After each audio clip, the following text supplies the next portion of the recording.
Saludo cordial para todos ustedes. Bienvenidos de nuevo a nuestra sección de lectura, hoy con el documento 132 del libro de Urantia.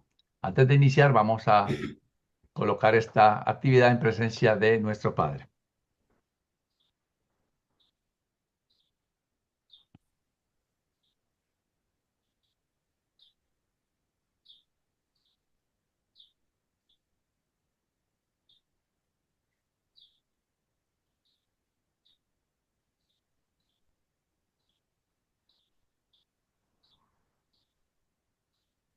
Muy bien.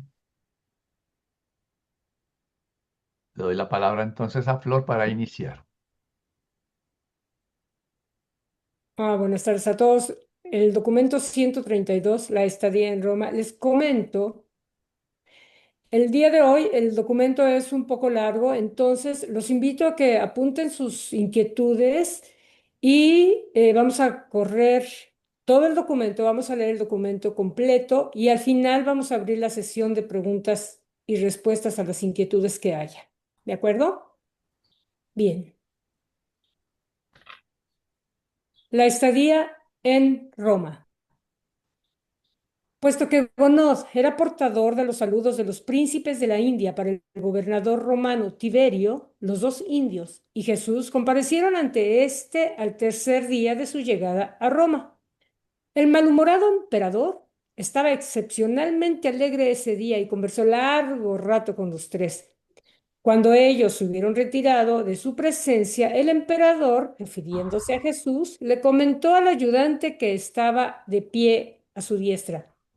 Si tuvieras yo el porte real de este hombre y sus elegantes maneras, sería un verdadero emperador, ¿verdad? Mientras estaba en Roma, Ganid disponía de horas regulares para el estudio y para visitar lugares de interés en la ciudad.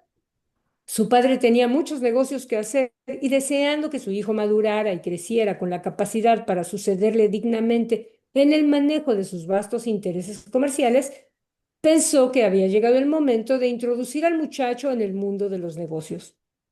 Había en Roma muchos ciudadanos de la India y frecuentemente uno de los propios empleados de Gonod le acompañaba en calidad de intérprete, de manera que Jesús contaba a veces con enteros días libres. Esto le permitió llegar a conocer bien esta ciudad de 2 millones de habitantes. Se le encontraba con frecuencia en el foro, el centro de la vida política, legal y comercial. A menudo subía al Capitolio y ahí reflexionaba sobre la servil ignorancia en que estaban sumidos los romanos, mientras contemplaba el magnífico templo dedicado a Júpiter, Juno y Minerva.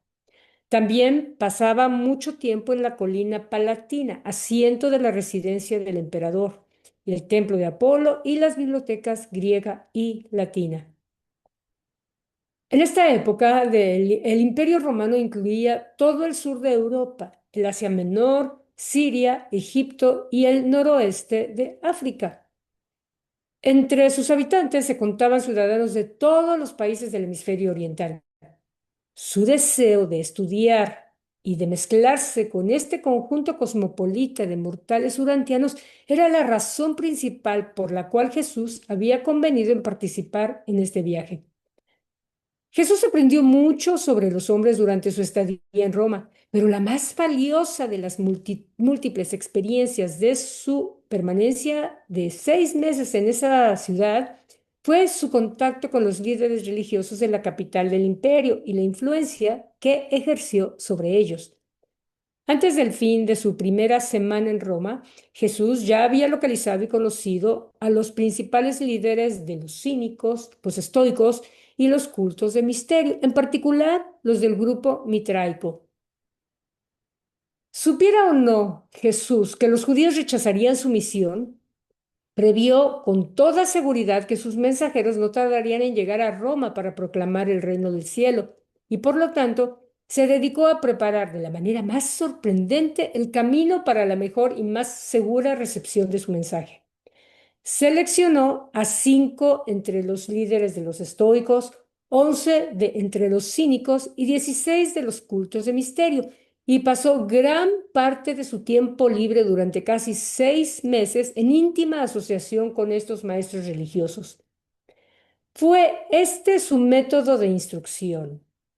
Y me gustaría que pongan atención en esto, porque quizá esto nos puede servir a nosotros también como enseñanza para cuando nosotros hablamos con personas de otras religiones o con otros modos de pensamiento, y también por eso lo puse aquí en un cuadrito.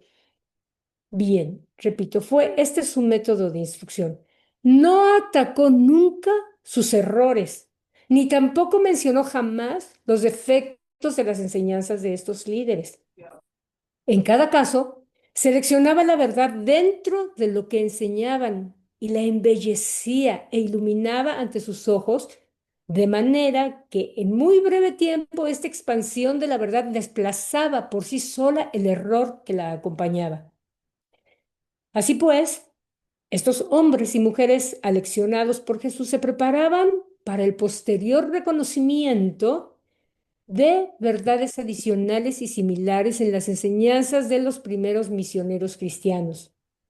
Fue esta pronta aceptación de las doctrinas de los predicadores evangélicos la que dio tan poderoso impulso al rápido crecimiento del cristianismo en Roma y desde allí a todo el imperio.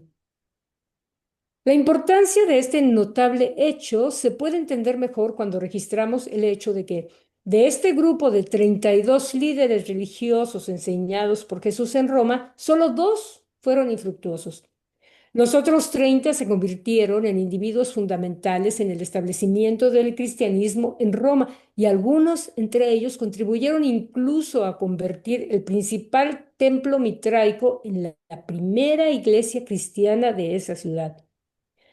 Nosotros que contemplamos las actividades humanas tras las bambalinas y a la luz de 19 siglos de tiempo, reconocemos solo 3 factores de valor fundamental en la temprana preparación del terreno para la expansión rápida del cristianismo por todas partes de Europa, a saber, 1, la elección y mantenimiento de Simón Pedro como apóstol.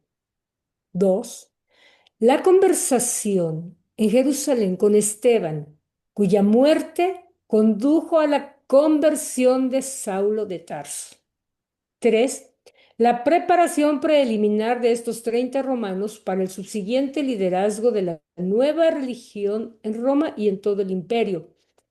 Llamo su atención al punto número 2, que lo hemos discutido en algunas ocasiones con respecto a qué fue lo que pasó con Pablo. Y aquí nos dicen claramente que fue la conversación en Jerusalén con Esteban y cuya muerte condujo a la conversión de Saulo de Tarso. Bien, continuamos. En todas sus experiencias, ni Esteban ni los 30 elegidos jamás se dieron cuenta de que habían hablado cierta vez con la persona cuyo nombre llegaría a ser el tema de las enseñanzas religiosas de ellos. La obra de Jesús para con los 32 fue enteramente personal. Al laborar con estos individuos, el escriba de Damasco nunca se reunió con más de 3 de ellos a la vez, rara vez con más de 2, y la mayoría de las veces les enseñaba individualmente. Pudo él llevar a cabo esta gran obra de enseñanza religiosa porque estos hombres y mujeres no estaban atados a las tradiciones, no eran víctimas de prejuicios establecidos en cuanto al desarrollo futuro de las religiones. Muchas veces en los años venideros, Pedro, Pablo y los otros maestros cristianos de Roma oyeron hablar de este escriba de Damasco que les había precedido y quien tan obviamente y según pensaban ellos inadvertidamente había preparado el camino para la llegada del nuevo evangelio que ellos traían. Aunque Pablo no llegó nunca a sospechar la verdadera identidad de este escriba de Damasco, poco antes de su muerte, debido a la similitud de ciertas descripciones de la persona, llegó a la conclusión de que el hacedor de tiendas de Antioquía era también el mismo escriba de Damasco. En cierta ocasión, mientras predicaba en Roma, Simón Pedro, al escuchar una descripción del escriba de Damasco, sospechó que este individuo podría haber sido Jesús. pero desechó rápidamente la idea, sabiendo muy bien, según creía, que el maestro no había estado nunca en Roma. Y es también interesante lo que nos llaman aquí, lo que nos dicen que estos maestros no estaban en el conocimiento ni atados a los conocimientos de la tradición. Entonces, por esa razón fue fácil poder dejar su mensaje y que haya sido aceptado fácilmente. Bien, continuemos. Le paso el micrófono a Mayrita. Adelante, Mayrita. Gracias, Florcina. Uno, los valores verdaderos. Fue con Agamón, el líder de los estoicos, con quien Jesús pasó una noche entera conversando durante los primeros días de su estadía en Roma. Este hombre posteriormente se convirtió en un gran amigo de Pablo y resultó ser uno de los principales sostenedores de la iglesia cristiana en Roma. En esencia, y dicho en lenguaje moderno, Jesús enseñó a Agamón. La norma de los valores verdaderos debe buscarse en el mundo espiritual y en los niveles divinos de la realidad eterna. Un mortal ascendente debe reconocer que todas las normas más bajas y materiales son efímeras, parciales e inferiores. El científico como tal está limitado al descubrimiento de las conexiones entre los hechos materiales. Formalmente no tiene el derecho de afirmar que es un materialista o idealista, porque al hacerlo está renunciando a la actitud de un verdadero científico, ya que todas y cada una de tales afirmaciones son la esencia misma de la filosofía. Si el discernimiento moral y el enlace espiritual de la humanidad no aumenta proporcionalmente, el avance ilimitado de una cultura puramente materialista puede llegar a ser finalmente una amenaza para la civilización. Una ciencia pura materialista alberga dentro de sí la simiente potencial de la destrucción de toda aspiración científica, porque esta actitud misma presagia el colapso final de una civilización que ha abandonado su sentido de los valores morales y ha repudiado su meta espiritual del logro. El científico materialista y el idealista extremo están destinados a una disputa constante. Esto no es aplicable a aquellos científicos e idealistas que poseen un modelo común de altos valores morales y de niveles de prueba espirituales.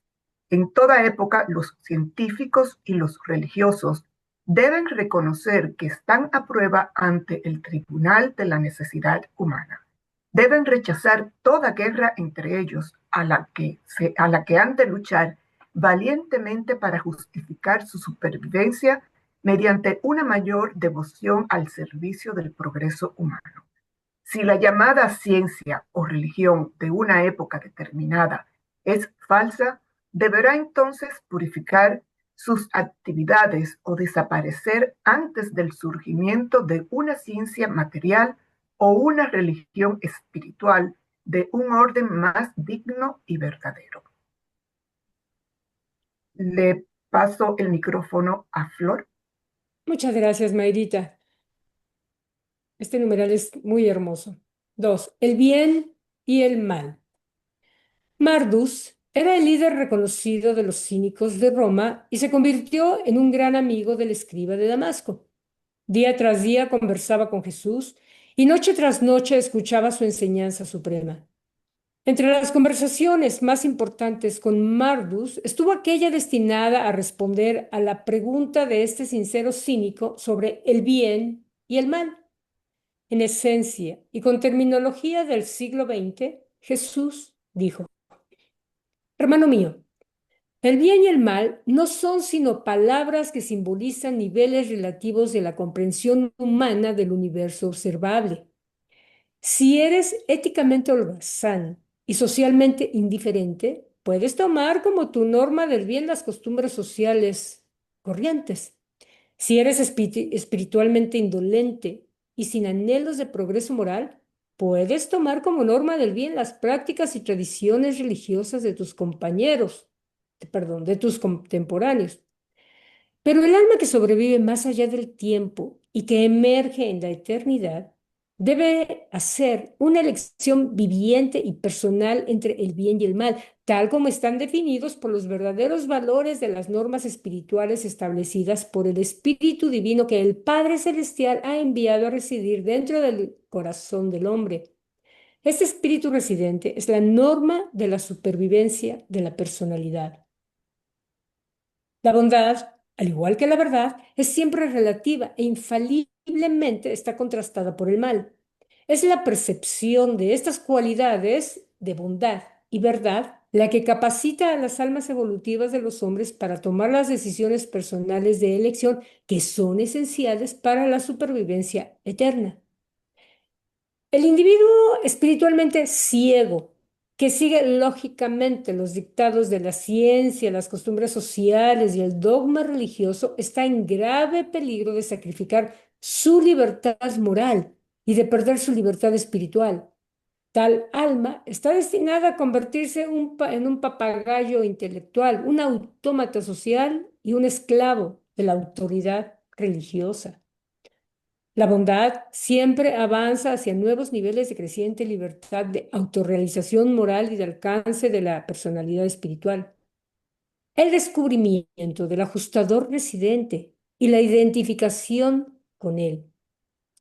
Una experiencia es buena cuando eleva la apreciación de la belleza, aumenta la voluntad moral, amplía el discernimiento de la verdad, acrecienta la capacidad de amar y de servir a nuestros semejantes, exalta los ideales espirituales y enlaza los motivos humanos supremos del tiempo con los planes eternos del ajustador residente, todo lo cual conduce directamente a un creciente deseo de hacer la voluntad del Padre, aumentando así la pasión divina de encontrar a Dios y asemejarse más a Él. Según asciendes la escala universal del desarrollo de la criatura, encontrarás mayor bondad y menor mal en perfecto acuerdo con tu capacidad de experimentar la bondad y de discernir la verdad. La capacidad de albergar el error o de experimentar el mal no se perderá por completo hasta que el alma humana ascendente no alcance los niveles finales de los espíritus. La bondad es viviente, relativa, siempre progresiva, invariablemente una experiencia personal y eternamente correlacionada con el discernimiento de la verdad y de la belleza. La bondad se encuentra en el reconocimiento de los valores positivos de la verdad del nivel espiritual, los cuales deben ser contrarrestados en la experiencia humana con la contraparte negativa, las sombras del mal potencial. Hasta que alcances los niveles del paraíso, la bondad será siempre más una búsqueda que una posesión, una meta que una experiencia de logro. Pero, hambriento y sediento de rectitud, experimentarás una satisfacción creciente en el alcance parcial de la bondad. La presencia del bien y del mal en el mundo es en sí misma una prueba positiva de la existencia y de la realidad de la voluntad moral del hombre, la personalidad, que así identifica estos valores y es capaz de elegir entre ellos. Cuando el mortal ascendente alcance el paraíso, su capacidad para identificar al yo con los verdaderos valores espirituales se ha aumentado hasta el punto en que resulta el logro de la perfección de la posesión de la luz de la vida. Tal personalidad espiritual perfeccionada llega a unificarse tan completa, divina y espiritualmente con las cualidades supremas y positivas de la verdad, la belleza y la bondad, que no queda ninguna posibilidad de que dicho espíritu recto pueda arrojar sombra negativa alguna de mal potencial al ser expuesto a la penetrante luminosidad de la luz divina de los infinitos gobernantes del paraíso. En todas estas personalidades espirituales, la bondad ya no es parcial, contrastante y comparativa. Se ha convertido en divinamente completa, en espiritualmente plena. Se acerca a la pureza y a la perfección del Supremo. La posibilidad del mal Es necesaria para la elección moral, pero la actualidad del mal no es necesaria. Una sombra es solo relativamente real. El mal actual no es necesario como experiencia personal. El mal potencial actúa igualmente bien como estímulo para la decisión en los reinos del progreso moral en los niveles más bajos del desarrollo espiritual. El mal se vuelve una realidad de la experiencia personal solo cuando una mente moral hace del mal su elección. Eso es algo bueno para tomarlo en cuenta. Es una decisión lo que hace del mal una realidad, una actualidad. Bien, le paso la palabra a Carlitos. Adelante, Carlitos, por el siguiente numeral. Gracias, Flor. 3. La verdad y la fe. Nabón era un judío griego y el más importante de los líderes del principal culto de misterio en Roma, el mitraico. Si bien este sumo sacerdote del mitraísmo celebró muchas conferencias con el escriba de Damasco, más permanentemente influyó la conversación que mantuvieron una noche sobre la verdad y la fe. Nabón había pensado convertir a Jesús y hasta le había propuesto que regresase a Palestina como maestro mitraico. No sabía que Jesús estaba preparándole para que fuera de los primeros en convertirse al Evangelio del Reino. Puesto en lenguaje moderno, he aquí la esencia de lo que Jesús le enseñó. La verdad no se puede definir en palabras, sino tan solo viviéndola. La verdad es siempre más que conocimiento. El conocimiento pertenece a las cosas observadas, pero la verdad trasciende esos niveles puramente materiales porque se asocia con la sabiduría y abarca tales imponderables como la experiencia humana, incluso las realidades espirituales y vivientes. El conocimiento se origina en la ciencia, la sabiduría en la filosofía auténtica y la verdad en la experiencia religiosa de la vida espiritual. El conocimiento tiene que ver con los hechos, la sabiduría con las relaciones y la verdad con los valores de la realidad. El hombre tiende a cristalizar la ciencia y a formular la filosofía y a dogmatizar la verdad, porque tiene pereza mental para ajustarse a la lucha progresiva del vivir, a la vez que también teme terriblemente a lo desconocido. El hombre natural es lento para iniciar cambios en sus hábitos de pensamiento y en sus métodos de vida. Aquí en esta tablita, pues hay un resumen de lo que hemos leído hasta el momento y encontramos pues estos tres aspectos que Jesús nombra allí: conocimiento, que es la ciencia, la sabiduría, que es la filosofía, y la verdad como experiencia religiosa. Y nos dice más o menos lo que es cada una de esas cosas, ¿no? El conocimiento se origina en la ciencia, tiene que ver con los hechos, pertenece a las cosas observadas. La sabiduría se origina en la filosofía auténtica, tiene que ver con las relaciones, y nos dice ahí varias cositas de la verdad. Pero al final de cada columna ustedes ven una frasecita que está en rojo. Y allí entonces nos dice que el ser humano tiende a cristalizar la ciencia, o el ser humano tiende a formular la filosofía, y la última dice que el ser humano tiende a dogmatizar la verdad. Esa es la parte que debemos evitar. ¿Y qué quiere decir eso de cristalizar la ciencia o formular la filosofía? Bueno, buscando la palabra cristalizar, yo encuentro que tiene como dos significados, uno tal vez positivo y otro negativo, que es al que hace referencia aquí. Por ejemplo, cristalizar en un aspecto positivo es llevar a cabo un proyecto, hacer realidad algo. Se cristalizó la idea que teníamos de formar un grupo de estudio y finalmente se hizo. Ese sería el aspecto positivo. Pero también tiene un aspecto negativo, por ejemplo, cuando vamos a ver la miel de abeja que compramos y resulta que está cristalizada, es decir, se solidificó. Entonces ya esa miel así no sirve porque pues quedó como piedra. Y lo mismo nos pasa con la sabiduría. La fórmula, pues el aspecto positivo, cuando uno formula preguntas, formula hipótesis, eso está muy bien.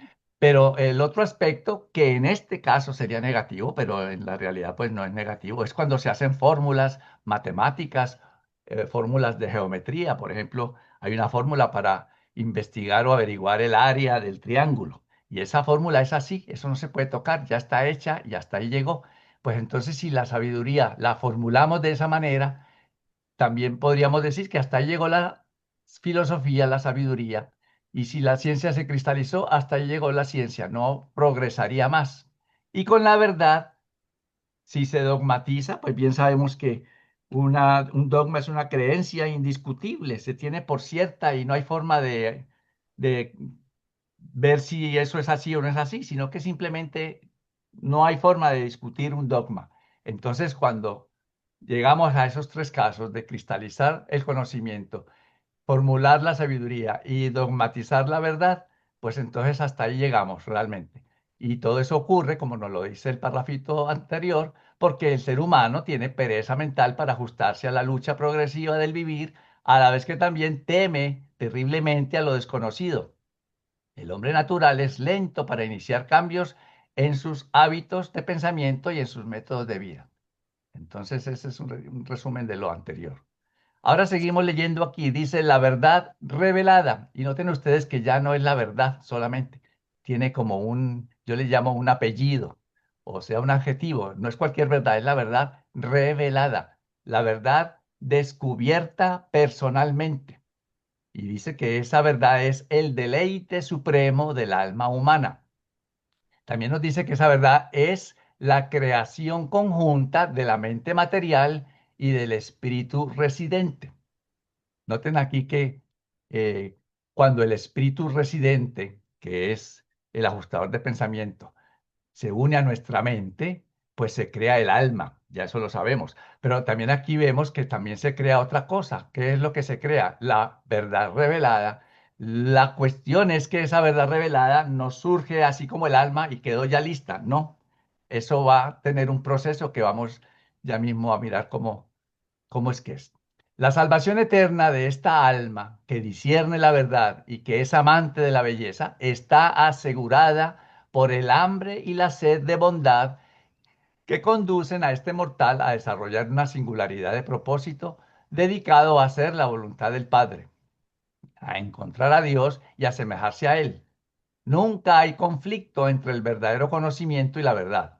Puede haber conflictos entre el conocimiento y las creencias humanas, creencias coloreadas por el prejuicio, distorsionadas por el temor y dominadas por el miedo de enfrentarse con nuevos hechos producidos por el descubrimiento material o el progreso espiritual. Pero la verdad no puede convertirse nunca en una posesión del hombre sin el ejercicio de la fe. Y aquí nos integran este nuevo elemento, la fe. Y es necesaria para que la verdad pueda convertirse en una posesión de nosotros, la verdad revelada. Esto es cierto porque los pensamientos, la sabiduría, la ética y los ideales del hombre no se elevarán nunca más allá de su fe, de su esperanza sublime. Porque si nuestra fe es bien débil, bien pequeñita, que no llega ni al techo de nuestra casa, pues hasta ahí llegarán todos nuestros anhelos y nuestras ilusiones. Por eso dice que los ideales del hombre no se elevarán nunca más allá de su fe.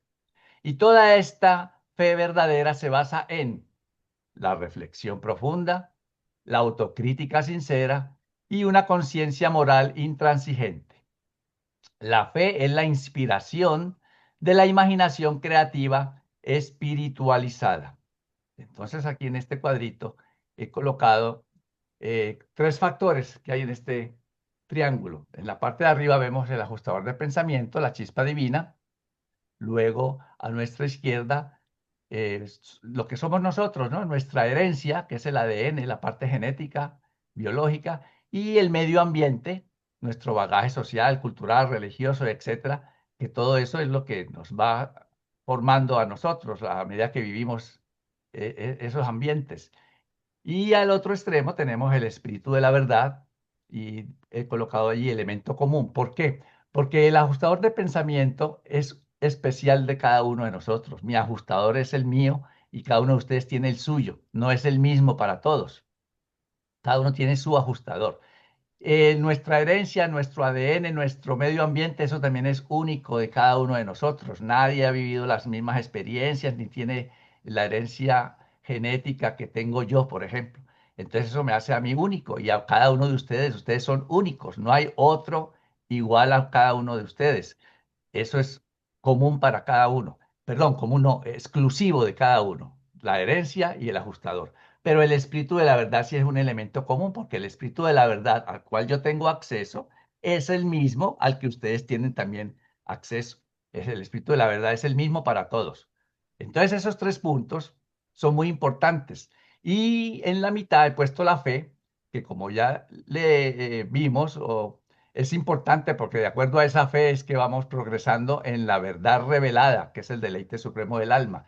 Y el párrafo que continúa justamente comienza diciendo lo que he escrito allí. La fe actúa para descargar las actividades sobrehumanas de la chispa divina. Sabemos que nuestro ajustador está ya haciendo su labor, pero necesitamos de una fe especial muy grande para que podamos bajar todo eso que el ajustador haga, bajarlo a nuestra vida y ponerlo por práctica y por vivirlo, mejor dicho. Así como bajamos cosas por internet, pues yo me lo imagino que es algo así. Si nuestra fe es pequeña o quizás nula, pues el ajustador puede estar haciendo maravillas allá arriba, pero nosotros no vamos ni a darnos cuenta. Así que entonces, de esa manera podemos ir logrando poco a poco, porque esto no es de un día para otro, nos dura toda la vida y seguramente mucho más allá, vamos logrando o obteniendo nuestra verdad revelada, que es pues exclusiva de cada uno de nosotros. No todos estamos en el mismo nivel de esa verdad revelada. La fe actúa para descargar las actividades sobrehumanas de la chispa divina. El germen inmortal, la chispa divina es el germen inmortal que vive dentro de la mente del hombre y que es el potencial de la supervivencia eterna. Las plantas y los animales sobreviven en el tiempo mediante la técnica de pasar partículas idénticas de sí mismos de una generación a otra. El alma humana, la personalidad, sobrevive a la muerte por asociación de identidad con esta chispa de divinidad residente, que es inmortal y que funciona para perpetuar la personalidad humana en un nivel continuo y más elevado de existencia progresiva en el universo. La simiente oculta del alma humana es un espíritu inmortal. La segunda generación del alma es la primera de una sucesión de manifestaciones de la personalidad de existencias espirituales y cada vez más avanzadas que terminan tan solo cuando esta entidad divina alcanza la fuente de su existencia, el origen personal de toda existencia, Dios, el Padre Universal. La vida humana continúa, sobrevive, porque tiene una función universal, la tarea de encontrar a Dios. Ese es el oficio que todos tenemos, la tarea de encontrar a Dios. El alma del hombre, activada por la fe, no puede menos que alcanzar esta meta de su destino. Y una vez que ha logrado esa meta divina, no puede tener fin, porque ha llegado a ser como Dios, es decir, eterna. La evolución espiritual es una experiencia de la elección creciente y voluntaria de la bondad, asistida por una disminución igual y progresiva de la posibilidad del mal. Con el logro de la finalidad de elección de la bondad y de una plena capacidad para la apreciación de la verdad, surge a la existencia una perfección de la belleza y de la santidad, cuya rectitud inhibe eternamente la posibilidad de que surja aún el concepto del mal potencial. Un alma conocedora de Dios como esta no arroja ninguna sombra del mal dudoso cuando funciona en tan alto nivel espiritual de bondad divina. La presencia del espíritu del paraíso en la mente del hombre constituye la promesa de revelación y la garantía de fe de una existencia eterna, de progresión divina para todas las almas que tratan de alcanzar identidad con este fragmento espiritual inmortal y residente del Padre Universal. El progreso en el universo se caracteriza por la creciente libertad de la personalidad, porque se relaciona con el logro progresivo de niveles cada vez más altos, de autocomprensión y de consecuente moderación voluntaria. El alcanzar la perfección de la moderación espiritual equivale a la consumación de la libertad universal y de la libertad personal. La fe alimenta y mantiene el alma del hombre, en medio de la confusión de su orientación primitiva en un universo tan vasto, en tanto que la oración se convierte en el gran unificador de las diversas inspiraciones de la imaginación creativa y los impulsos de la fe de un alma que trata de identificarse con los ideales espirituales de la presencia divina residente y asociada. Nabón quedó muy impresionado por estas palabras, así como por cada una de sus conversaciones con Jesús. Así que vemos que no fue solamente una sola conversación. Este es un resumen en general, pero fueron varias las conversaciones. Estas verdades continuaron ardiendo en su corazón y él fue de gran ayuda para los predicadores del Evangelio de Jesús que llegaron más tarde. Continuamos entonces ahora con Marlene. Gracias, Carlitos. Cuarto, el ministerio personal. Jesús no dedicó la totalidad de su tiempo libre mientras estaba en Roma a la tarea de preparar a los hombres y mujeres para que se convirtieran en futuros discípulos del reino venidero. Mucho de su tiempo lo dedicó a la adquisición de un conocimiento íntimo de todas las razas y tipos de seres humanos que vivían en esta, la ciudad más grande y cosmopolita del mundo. En cada uno de esos numerosos contactos humanos, Jesús tenía un doble propósito. Deseaba conocer las reacciones de ellos a la vida que vivían en la carne y también tenía en mente decir o hacer algo que pudiera enriquecer la vida de ellos, que la hiciera más digna de ser vivida. Sus enseñanzas religiosas durante esas semanas no diferían de las que caracterizaron su vida posterior como maestro de los 12 y predicador de multitudes. La tesis de su mensaje era siempre la realidad del amor del Padre Celestial y la verdad de su misericordia, esos hechos sumados a la buena nueva de que el hombre es un hijo de fe de este mismo Dios de amor. La técnica que Jesús acostumbraba a utilizar en sus relaciones sociales consistía en extraer las opiniones y sentimientos de los seres con quienes conversaba, haciéndoles preguntas. Usualmente, la conversación empezaba con Jesús haciendo las preguntas y terminaba con los interlocutores haciendo preguntas a Jesús. Era igualmente hábil en la enseñanza haciendo preguntas él o contestándolas. Por regla general, a quienes más enseñaba es a quienes menos decían. Los que más benefició derivaron de su ministerio personal fueron mortales agobiados, ansiosos y deprimidos, que encontraban alivio en la oportunidad que se les ofrecía de desahogarse en su oído compasivo y comprensivo, pues él sabía escuchar y mucho más. Cuando esos seres humanos inadaptados le contaban a Jesús sus problemas, él siempre sabía ofrecer sugerencias prácticas e inmediatamente útiles para corregir los problemas auténticos, sin dejar por ello de pronunciar palabras de consuelo y bienestar inmediato. E invariablemente les hablaba a estos mortales afligidos sobre el amor de Dios y de varias y distintas maneras les transmitía el mensaje de que ellos eran los hijos de este amoroso Padre del cielo. Así Jesús, durante su estadía en Roma, entró personalmente en contacto afectivo y edificante con unos 500 mortales del reino. De este modo, obtuvo un conocimiento de las diferentes razas de la humanidad que jamás hubiera podido adquirir ni en Jerusalén ni tampoco en Alejandría. Siempre consideró que esos 6 meses fueron los periodos más ricos e informativos de su vida terrenal. Como era de esperarse, un hombre tan versátil y acometedor no podía actuar así durante 6 meses en la metrópoli del mundo sin ser abordado por numerosas personas que deseaban obtener sus servicios en relación con algún negocio o, más a menudo, para un proyecto de enseñanza, reforma social o movimiento religioso. Recibió más de una docena de tales ofrecimientos y él se valió de cada uno de estos como una oportunidad para impartir alguna enseñanza de ennoblecimiento espiritual, con palabras bien escogidas o mediante un servicio complaciente. Jesús amaba hacer algo útil, aun cosas pequeñas, para toda clase de gente.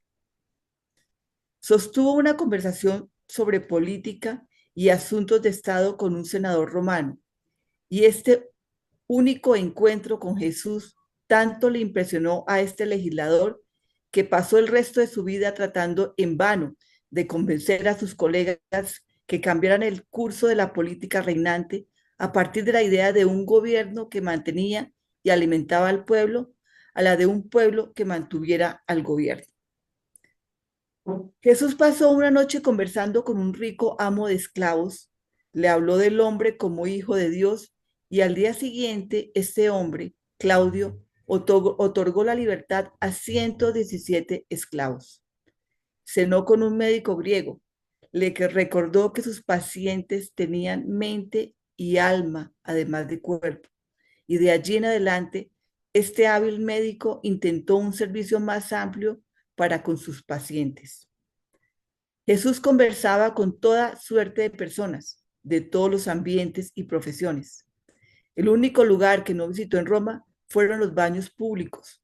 Rehusó a acompañar a sus amigos a los baños debido a la promiscuidad sexual que allí prevalecía. Caminando con un soldado romano junto al Tíber, le dijo: sé valiente de corazón, así como de brazo. Atrévete a hacer justicia y ten la entereza de ser misericordioso. Obliga a tu naturaleza inferior a que obedezca a tu naturaleza superior del mismo modo que tú obedeces a tus superiores. Reverencia la bondad y exalta la verdad. Elige la belleza en lugar de la fealdad.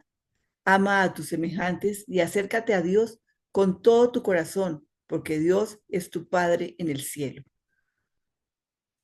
Al orador del foro le dijo: tu elocuencia es agradable, tu lógica es admirable, el sonido de tu voz es grato, pero tus enseñanzas no reflejan la verdad. Si pudieras disfrutar la satisfacción inspiradora de conocer que Dios es tu Padre espiritual, tal vez podrías emplear tu capacidad de orar para liberar a tus semejantes del yugo de las tinieblas y de la esclavitud de la ignorancia. Fue aquel Marcos que oyó a Pedro predicar en Roma y que luego fue su sucesor. Cuando crucificaron a Simón Pedro, este fue aquel que desafió a los perseguidores romanos y audazmente continuó predicando el nuevo evangelio. Al encontrarse con un pobre que había sido falsamente acusado, Jesús fue con él ante el magistrado y, habiéndole concedido permiso especial para hablar por él, formuló ese excelente discurso durante el cual dijo: es la justicia la que hace una nación grande, y cuanto más grande una nación, más solícita será en asegurarse de que no sufra injusticias, ni siquiera el más humilde de sus ciudadanos. Ay de la nación en la que solo los que poseen dinero e influencia cuentan con la seguridad de una justicia pronta ante sus tribunales. Es deber sagrado del magistrado absolver al inocente, así como lo es castigar al culpable. De la imparcialidad, equidad e integridad de sus tribunales depende la perdurabilidad de una nación. El gobierno civil se basa en la justicia, así como la verdadera religión se basa en la misericordia.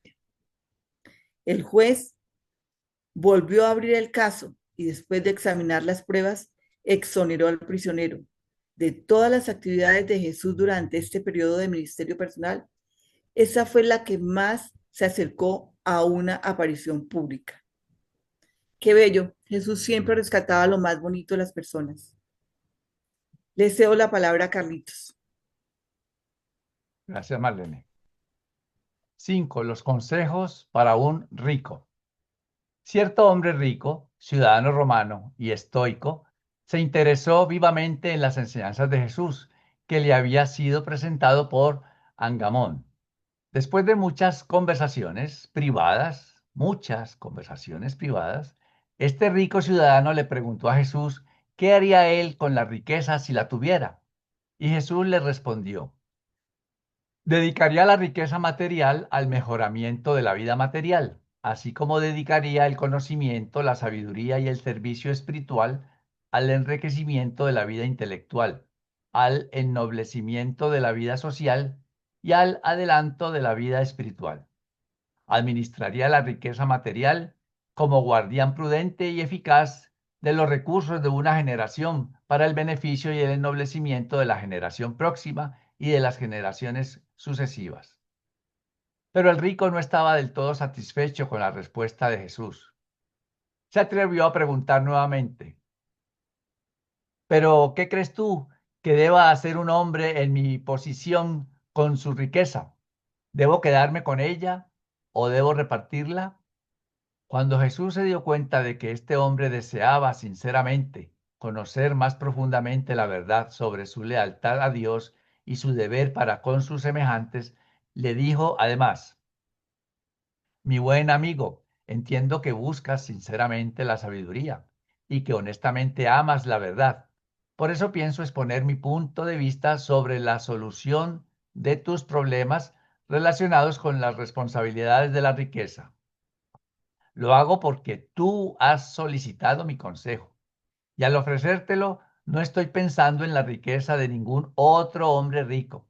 Mi consejo es solo para ti, para tu orientación personal. Si honestamente deseas considerar tu riqueza como un fideicomiso, si realmente deseas convertirte en un guardián prudente y eficaz de tu riqueza acumulada, entonces te aconsejaría que hicieras el siguiente análisis de los orígenes de tus riquezas. Pregúntate y trata de hallar la respuesta honesta. ¿De dónde vino esta riqueza? Y como ayuda en el análisis de los orígenes de tu gran fortuna, te sugeriría que recordaras los siguientes 10 métodos distintos de acumular riquezas materiales. Primera, riqueza heredada, que proviene de los padres y otros antepasados. Segunda, riqueza descubierta, que proviene de los recursos no cultivados de la madre tierra. Tercera, riqueza comercial, obtenida como ganancia justa en el intercambio y trueque de bienes materiales. Cuarta, riqueza injusta, que proviene de la explotación injusta o de la esclavitud de nuestros semejantes. Quinta, riqueza de interés, que proviene de la posibilidad de ganancia justa y equitativa de un capital invertido. Sexta, riqueza del talento, que proviene de las recompensas por las dotes creadoras e inventivas de la mente humana. Séptima, riqueza accidental, que se deriva de la generosidad de un semejante o de las circunstancias de la vida. Octava, riqueza robada, que se obtuvo mediante iniquidades, deshonestidad, robo o fraude. Novena, fondos fiduciarios, riqueza puesta en tus manos por un semejante para un uso específico ahora o en el futuro. Décima, riqueza ganada, riqueza que proviene directamente de tu trabajo personal, la justa y equitativa recompensa de tu trabajo, de tu diario esfuerzo y de mente y cuerpo. Así pues, amigo mío, si quieres ser un fiel y justo guardián de tu gran fortuna ante Dios y al servicio de los hombres, debes dividir aproximadamente tu riqueza en estos 10 grandes grupos y luego proceder con la administración de cada porción según la interpretación sabia y honesta de las leyes de la justicia, de la equidad, de la imparcialidad y de la verdadera eficacia. Aunque el Dios del cielo no te condenará si a veces yerras en situaciones dudosas a favor de la consideración misericordiosa y altruista de la aflicción de las víctimas que sufren las infortunadas circunstancias de la vida mortal. Cuando tengas una duda honesta acerca de la equidad y justicia en una situación material, deja que tus decisiones favorezcan a los necesitados. favorece a los que sufren el infortunio de penurias inmerecidas. Después de discutir estos asuntos durante varias horas y respondiendo a la solicitud del rico que deseaba una instrucción más amplia y detallada, Jesús expandió su consejo diciendo en sustancia: al ofrecerte estas sugerencias ulteriores relativas a tu actitud hacia la riqueza, te advierto que debes considerar mis consejos como observaciones exclusivamente para ti y para tu orientación personal. Tan solo hablo por mí y para ti, en calidad de amigo que quieres saber. Te ruego que no te dediques a dictar a otros hombres ricos cómo deben considerar su riqueza. Te aconsejaría que, entonces ahora aquí Jesús, a cada una de esas riquezas que ya enumeramos, va a ampliarlas, ¿verdad? En el mismo orden. La primera era las riquezas heredadas, pues entonces él aquí va a hacer un comentario más amplio sobre eso. Primero, como guardián de riquezas heredadas, debes considerar sus orígenes. Tienes la obligación moral de representar a la generación anterior en la transmisión honesta de riquezas legítimas a las generaciones venideras, después de sustraer un monto justo para el beneficio de la generación presente. Pero no estás obligado a perpetuar deshonestidades ni injusticias que puedan haberse producido en la acumulación indebida de riquezas de tus antepasados. Podrás desembolsar cualquier porción de tu riqueza heredada que resulte provenir del fraude o de la iniquidad, según tus convicciones de justicia, generosidad y restitución. Podrás utilizar el resto de tu herencia legítima equitativamente y transmitirlo en seguro fideicomiso de una generación a otra. Un prudente sentido de discernimiento y un sano juicio deben guiar tus decisiones en cuanto al legado de las riquezas a tus sucesores. Segundo, todo el que disfrute de riquezas descubiertas debe recordar que una persona tan solo vive en la tierra una corta temporada y debe por consiguiente disponer adecuadamente para que estos descubrimientos puedan ser compartidos de la manera más útil con el mayor número posible de sus semejantes. Si bien no debe negársele al descubridor toda recompensa por su trabajo de búsqueda y descubrimiento, tampoco deberá éste reclamar con egoísmo todas las ventajas y beneficios que puedan obtenerse del descubrimiento de recursos atesorados por la naturaleza.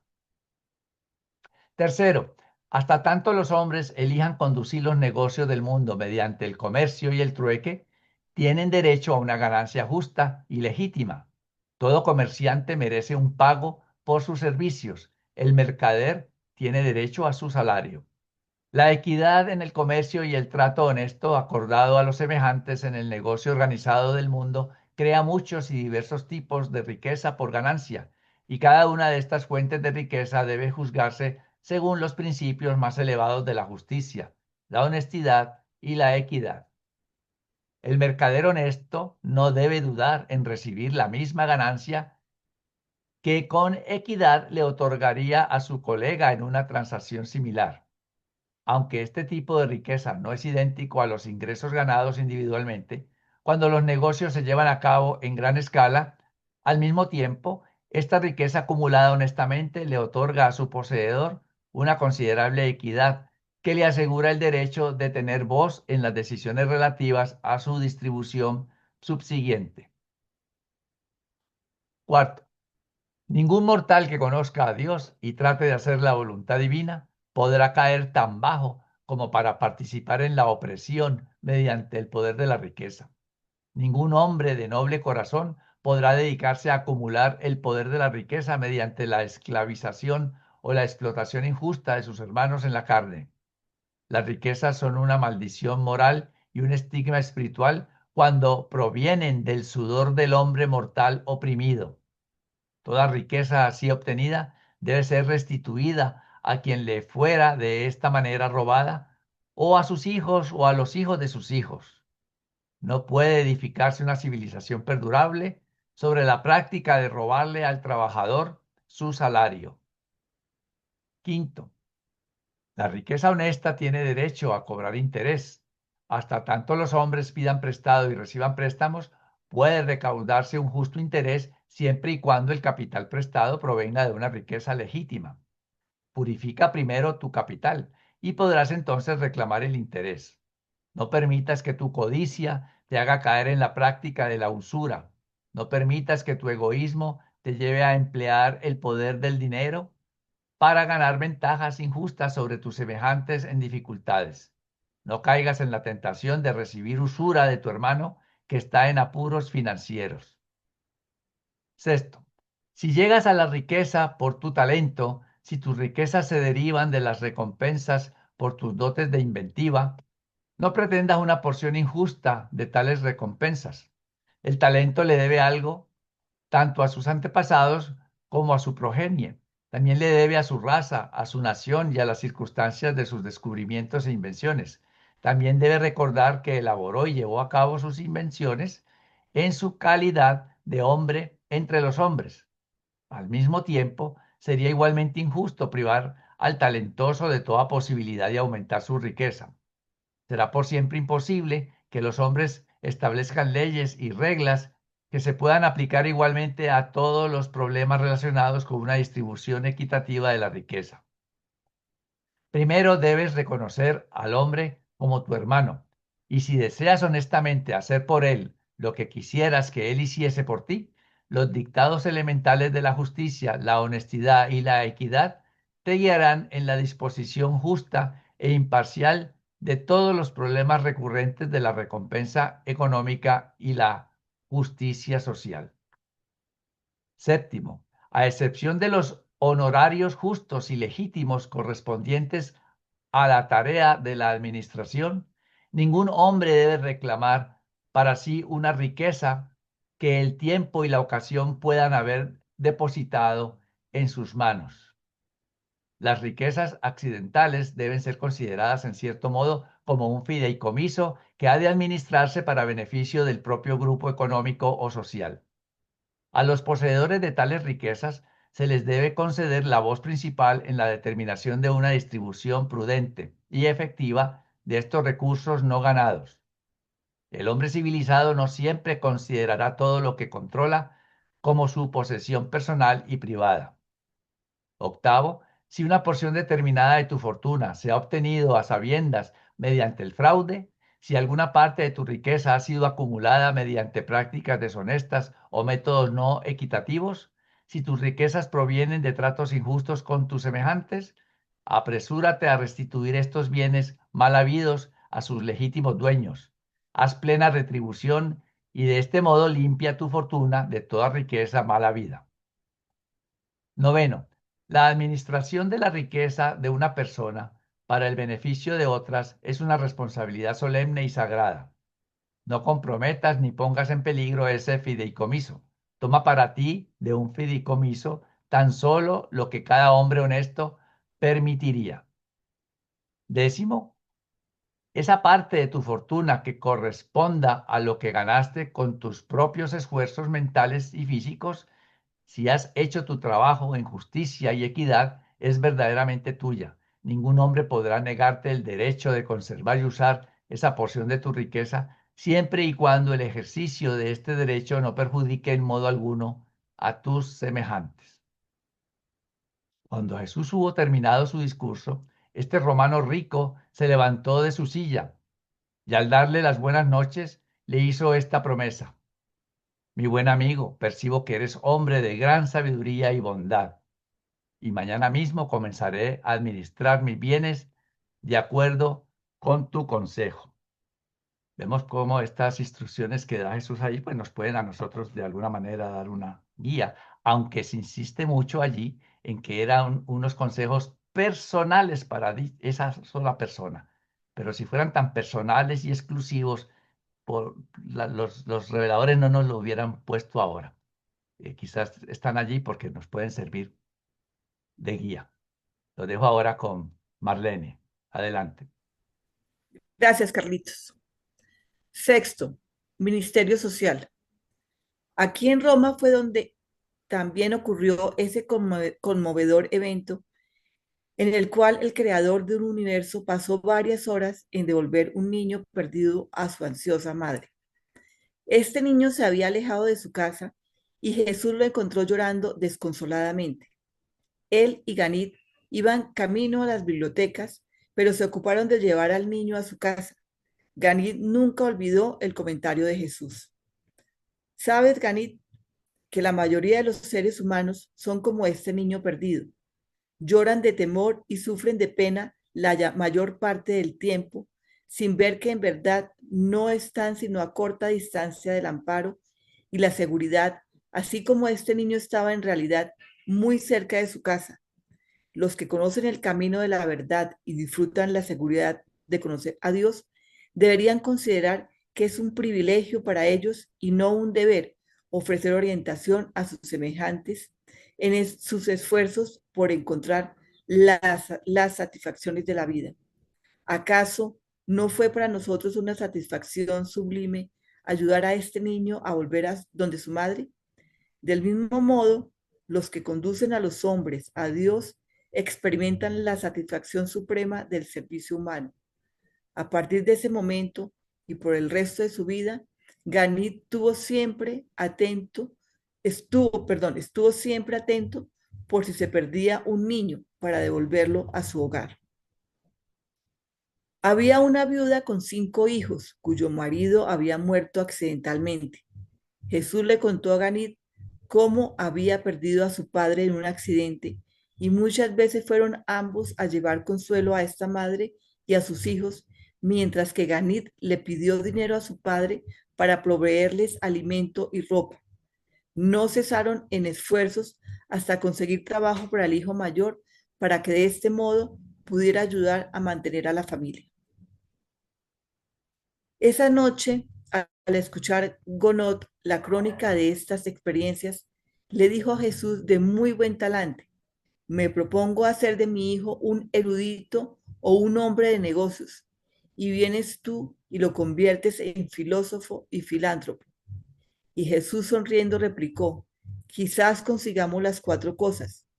Así tendrá pues una satisfacción cuádruple en la vida, porque cuando su oído reconozca la melodía humana, podrá apreciar 4 tonos en vez de uno. Y Gonot le respondió: me doy cuenta de que eres realmente un filósofo. Debes escribir un libro para las generaciones futuras. Jesús le replicó: no un libro. Mi misión es vivir una vida en esta generación y para todas las generaciones. Pero interrumpió diciéndole a Ganit: hijo mío, es hora de ir a dormir. Cedo la palabra a Florcita. Muchas gracias, Marlene. Sin duda es un hermoso documento con mucho, mucho, mucho por aprender, mucha enseñanza para tomar en cuenta. Bien, 7. Los viajes fuera de Roma. Jesús con Odiganit hicieron 5 viajes desde Roma para visitar varios puntos de interés en los alrededores cercanos y lejanos. Durante su visita a los lagos del norte de Italia, Jesús tuvo con Ganit esa larga conversación sobre la imposibilidad de enseñarle a un hombre acerca de Dios si ese hombre no desea conocer a Dios. Se habían encontrado por casualidad con un pagano irreflexivo camino a los lagos, y Ganit se sorprendió de que Jesús no siguiera su práctica usual de entablar con este hombre una conversación que condujera naturalmente a la discusión de asuntos espirituales. Al preguntarle Ganit a su maestro por qué mostraba tan poco interés en este pagano, Jesús respondió: Ganit, este hombre no estaba sediento de verdad, no estaba insatisfecho consigo mismo, no estaba presto a pedir ayuda, los ojos de su mente no estaban abiertos para recibir luz para la cosecha de la salvación. Hay que darle más tiempo para que las pruebas y dificultades de la vida lo preparen para recibir la sabiduría y un conocimiento superior. O bien, si pudiéramos llevarle a vivir con nosotros, tal vez podríamos, mediante nuestra manera de vivir, mostrarle al Padre Celestial. Y tal vez tanto lo atraería a nuestra vida de hijos de Dios que se vería obligado a preguntarnos acerca de nuestro Padre. No puedes revelar a Dios a los que no lo buscan. No se puede conducir al regocijo de la salvación a las almas que no quieren ser salvadas. Es necesario que el hombre llegue a anhelar la verdad como resultado de las experiencias de la vida o que desee conocer a Dios como resultado del contacto con la vida de los que han conocido al Padre Divino antes de que otro ser humano pueda actuar como medio para conducir a ese mortal al Padre Celestial. Si conocemos a Dios, nuestra tarea verdadera en la tierra es vivir de modo tal que el Padre pueda revelarse en nuestra vida y así todas las personas que buscan a Dios verán al Padre y pedirán nuestra ayuda para averiguar más acerca del Dios que de este modo encuentra expresión en nuestra vida. Fue durante la visita a Suiza, en las montañas, en que Jesús tuvo una conversación de un día entero con el padre del hijo acerca del budismo. Muchas veces Ganid le había hecho a Jesús preguntas directas acerca de Buda, recibiendo, sin embargo, siempre respuestas más o menos evasivas. Ahora, en presencia de su hijo, el padre le hizo a Jesús una pregunta directa acerca de Buda y recibió una respuesta directa. Gonod dijo, de verdad me gustaría saber qué piensas de Buda. Y Jesús respondió, vuestro Buda fue mucho mejor que vuestro budismo. Buda fue un gran hombre, incluso un profeta para su pueblo, pero fue un profeta huérfano. Quiero decir con esto que muy pronto perdió de vista a su padre espiritual, el Padre Celestial. Su experiencia fue trágica. Trató de vivir y enseñar como mensajero de Dios, pero sin Dios. Buda timoneó su nave de salvación casi hasta el puerto seguro, hasta la entrada misma del puerto de salvación de los mortales. Pero allí, como las cartas de navegación estaban equivocadas, la buena nave encalló. Allí se ha quedado por estas muchas generaciones, inmóvil, casi desesperadamente varada. Allí se han quedado también muchos de vuestro pueblo por todos estos años. Viven a muy corta distancia de las seguras aguas del descanso, pero se niegan a entrar porque a la noble nave del buen Buda le ocurrió el percance de vararse precisamente a la entrada del pueblo. Los pueblos budistas no entrarán jamás al puerto si no abandonan la nave filosófica de su profeta y se aferran a su noble espíritu. Si vuestro pueblo hubiese permanecido fiel al espíritu de Buda, ya habría entrado hace mucho al puerto de la tranquilidad espiritual, del descanso del alma y de la seguridad de la salvación. ¿Ves, Gonod?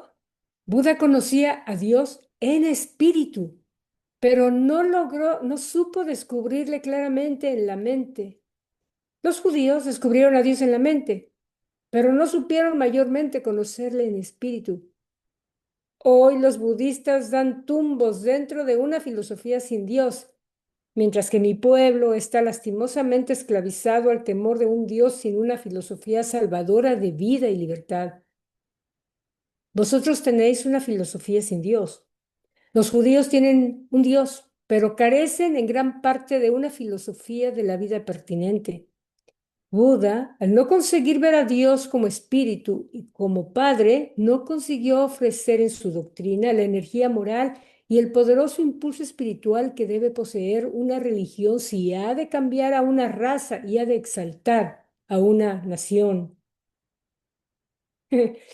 Entonces, exclamó Ganid, maestro, formemos tú y yo una religión que sea suficiente buena para la India y suficiente grande para Roma, y quizás podamos cambiársela a los judíos por Yahvé. Y Jesús replicó Ganid, las religiones no se hacen. Las religiones del hombre maduran durante largos periodos de tiempo, a la vez que las revelaciones de Dios fulguran sobre la tierra en la vida de los hombres que revelan a Dios a sus semejantes. Pero ellos no comprendieron el significado de estas palabras proféticas. Esa noche, cuando se acostaron, Ganid no podía dormir. Habló largamente con su padre y finalmente le dijo, ¿sabes, padre? A veces pienso que Josué es un profeta. Su padre, medio dormido, solo replicó, hijo mío, hay otros. A partir de ese día, y durante el resto de su vida natural, Ganit siguió desarrollando una religión propia. En su mente se conmovía profundamente por la liberalidad, equidad y tolerancia de Jesús. En todas las conversaciones de ellos sobre filosofía y religión, no experimentó este joven nunca sentimientos de resentimiento ni reacciones de antagonismo. ¡Qué escena para la contemplación de las inteligencias celestiales! El espectáculo del joven indio proponiéndole al creador de un universo que hicieran una nueva religión. Aunque el joven no lo supiera, estaban realmente formando una nueva y perdurable religión en ese mismo momento y lugar. Este nuevo camino de la salvación, la revelación de Dios al hombre a través de Jesús y en Jesús. Lo que el joven más ansiaba hacer, estaba inconscientemente haciéndolo en ese momento. Así fue y así es por siempre. Lo que una imaginación humana esclarecida y reflexiva, que ha recibido la enseñanza y la guía espirituales, quiere sincera y altruísticamente ser y hacer, se torna mediblemente creativo según el grado de dedicación del mortal a la ejecución divina de la voluntad del Padre. Cuando el hombre se asocia con Dios, pueden ocurrir y ocurren realmente cosas grandiosas. Fabuloso documento, hermoso, hermoso. La verdad es que hay mucha enseñanza y esta última frase es verdaderamente linda y es una invitación además para unirnos a ello. Bueno, la lectura de hoy fue por Mayrita Moreno, Carlos García, Marlene Fandiño y una servidora Flor Robles. Y ahora sí, abrimos la conversación. Espero que hayan anotado todas sus inquietudes, sus preguntitas, sus dudas, etcétera, etcétera, lo que quieran aportar. Y somos oídos abiertos para todos los que quieran hablar. Es fascinante, si se dan cuenta, Jesús lo dijo todo, es impresionante todo lo que alcanzó a decir Jesús, no solamente lo del ajustador. Hemos estado hablando del tema de Pablo, por ejemplo, que si se le apareció o que si no se le apareció, etcétera. Y ahí está claramente que fue una motivación interna lo que dio origen a ese cambio, esa conversión. Y luego también aquí lo que decimos de que, bueno, luego seguimos. Adelante, Aníbal.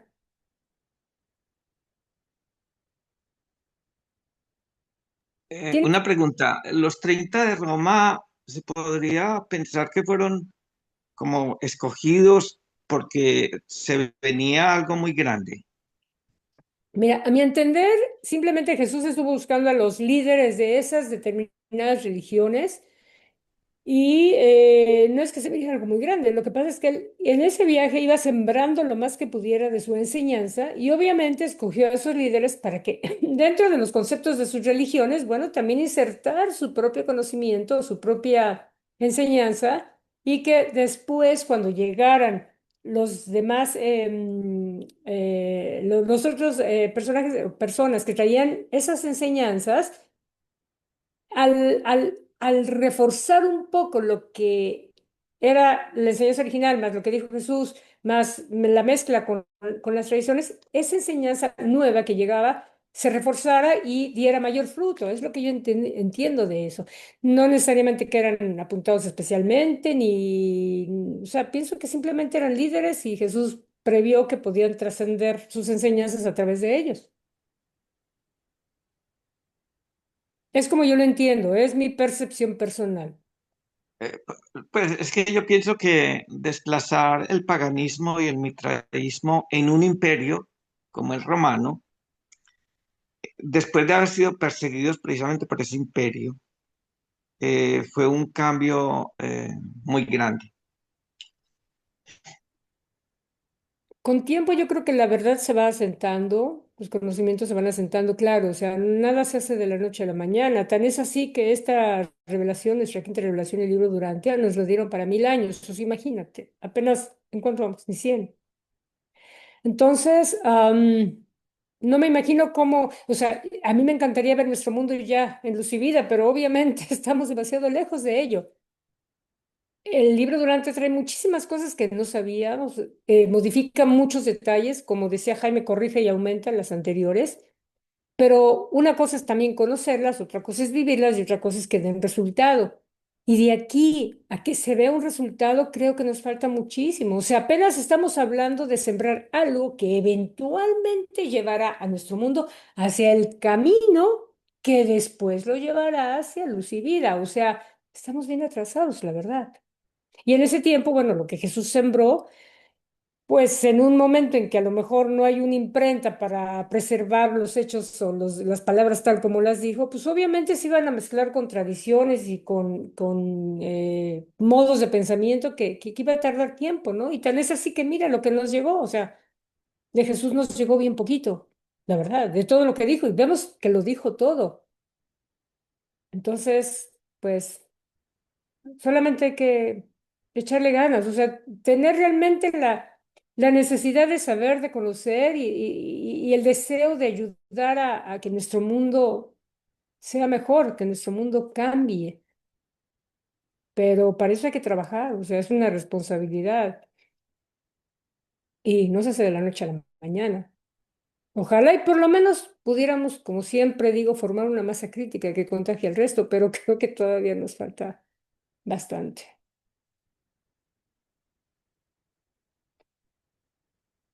Pero de que son hermosos estos documentos, son bellísimos.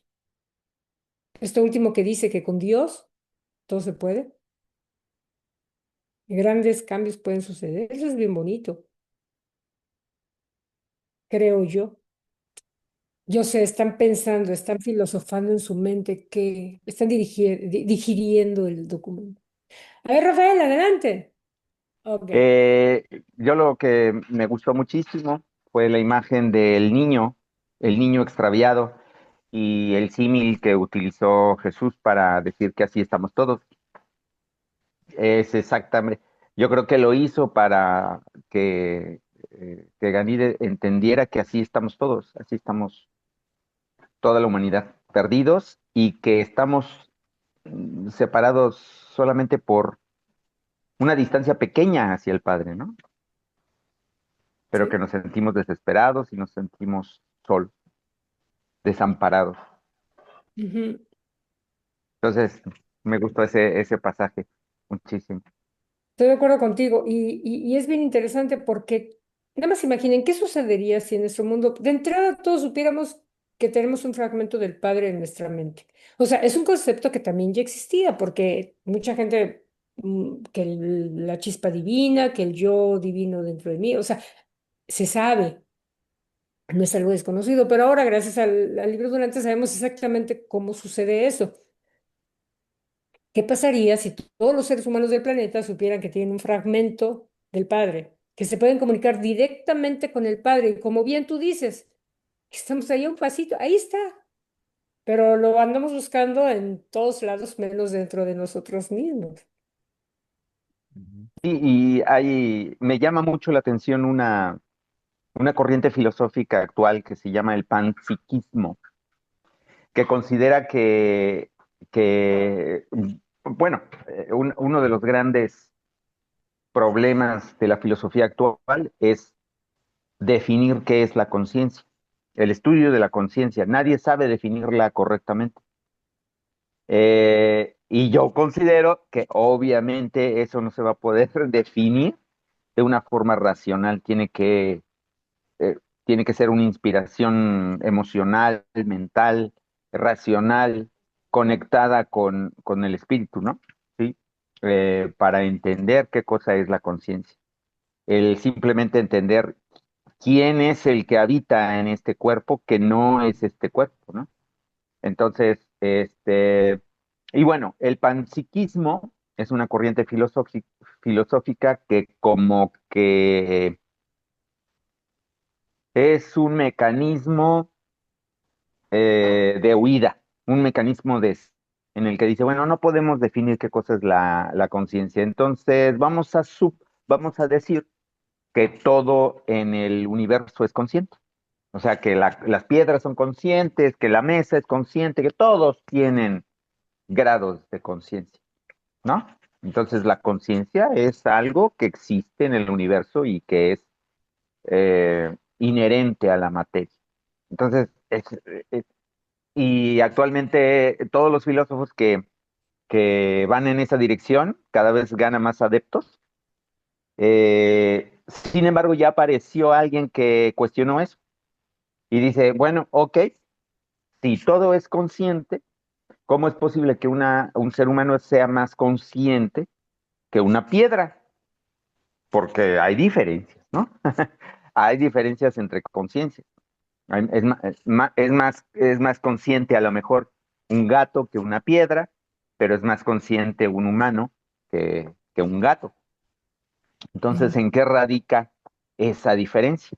Y entonces andan sumamente extraviados en esas ideas que clarito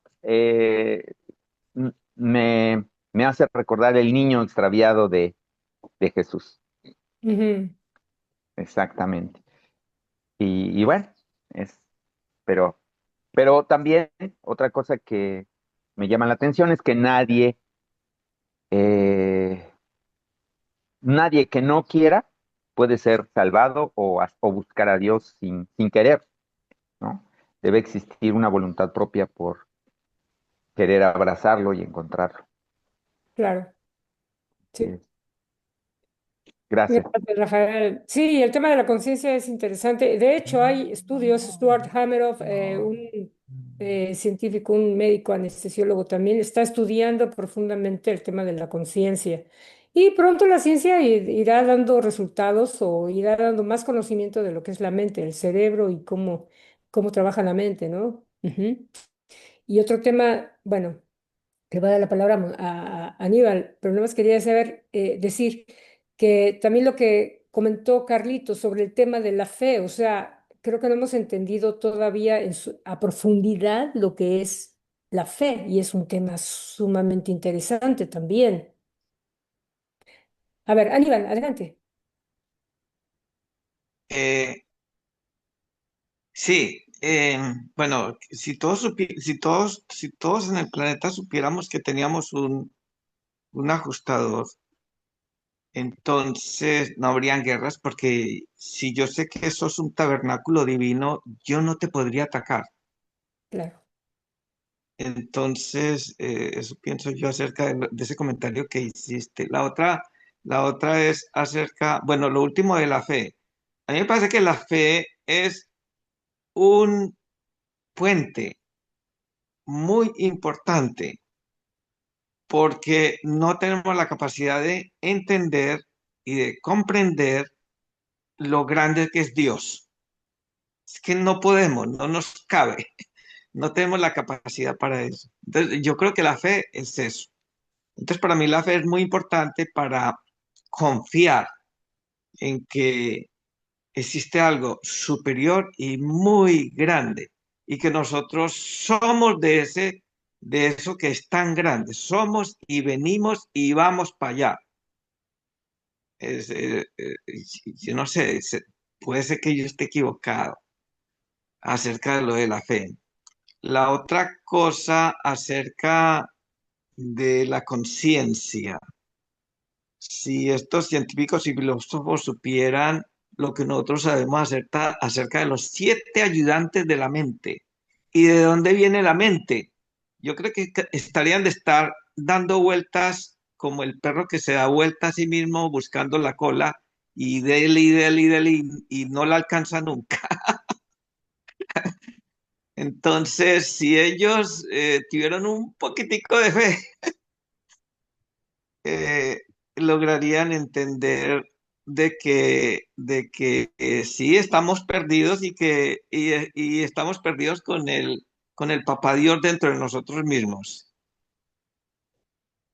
Eventualmente van a llegar a o sea, la ciencia y la religión se van a unificar porque también la revelación ayuda a eso, a que entendamos que el Dios de las iglesias o el Dios de la religión es un Dios que también es un origen de todo lo que tiene que ver con ciencia.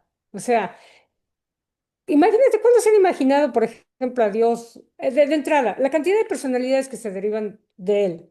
Y cuando tú ves una florecita, y esto lo he dicho muchas veces, ves el cuerpo humano, una florecita, no puedes negar que hay una fórmula matemática detrás de eso, que hay un diseño, que hay belleza de diseño ahí. Lo que pasa es que, pues, toma tiempo todo, pero eventualmente la ciencia va a tener que aceptar que todo lo que es ciencia también tiene que ver con esa parte que es espíritu que no puede demostrar que existe, pero que sí existe. Porque de hecho, muchas veces ya hay muchos estudios de cómo el cerebro reacciona con ciertos momentos de meditación y ya están los estudios. Nada más es cosa de que, bueno, que lo acepten, yo creo, ¿no? Y que abran la puerta para una expansión mayor. Y para eso son las revelaciones, para traer todos esos temas a colación y que poco a poco se vayan rompiendo las barreras que hay y vaya habiendo aceptación para una expansión en todos los sentidos. Y algo muy interesante que acabas de decir, que si supiéramos todos que el junto tiene un fragmento de Dios, no le harías daño. De hecho, esa era una de las enseñanzas del no matarás entre la primera administración de la Matria y la segunda de Adán y Eva, era una de las razones para no matar, justamente, no solamente porque estás matando un ser vivo, sino porque al que estás matando tiene un fragmento del Padre dentro de él. O sea, el hecho del ajustador, de la presencia de Dios en otro ser humano ya era motivo para no tocarlo. Pero bueno, no lo hemos entendido o no se ha generalizado el concepto. Entonces, nada más hay que continuar diciéndolo y comentándolo a ver si nos cae el 20 más adelante. Sería bueno que nos caiga pronto porque, híjole, el mundo va bien chistoso. No habría guerras, como tú dices, no habría guerras. Y bueno, ¿alguien más que quiera decir algún detallito? Yo soy Concepción, quiero decir algo. Concepción, adelante. Oh, Bueno, qué mira, todo bonito. el documento es hermoso, pero a mí me gustaría leerles otra vez un pedacito, pero más que para leerlos para ustedes, sería bueno que lo oyeran los líderes, nuestros gobernantes. Mm, Dice, es la justicia la que hace a una nación grande, y ujú, cuanto más grande una nación, más solicita será de asegurarse de que no sufran injusticias ni siquiera el más humilde de sus ciudadanos. Hay de la nación en la que solo los que poseen dinero y influencia cuentan con la seguridad de una justicia pronta ante sus tribunales. Es deber sagrado del magistrado absolver al inocente, así como de castigar al culpable.